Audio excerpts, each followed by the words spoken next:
Okay, my name's Alan Williams. I'm course leader for the BTEC National Diploma in Outdoor Adventure. I'm now having a professional discussion that we're going to film with permission from Henry.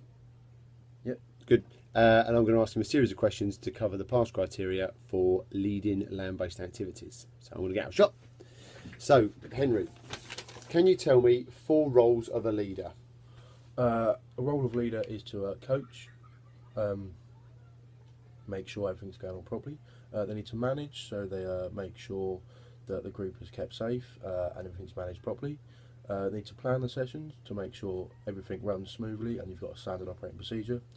And you need to supervise everything that's happening to make sure everything is running smoothly. Great. Can you tell me a little bit about a coach? Can you tell me a way that, do you coach anything?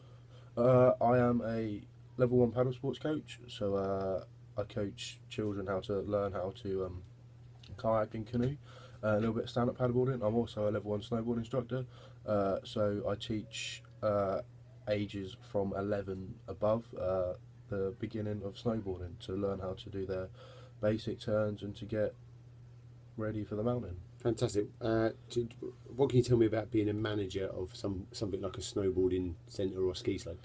So if you're a manager of, say, a ski slope, like the dry ski slope in Norwich where I work, you need to make sure that the rotors of your staff are all sorted. You need to make sure the rotor of the slope, so what sessions are working when.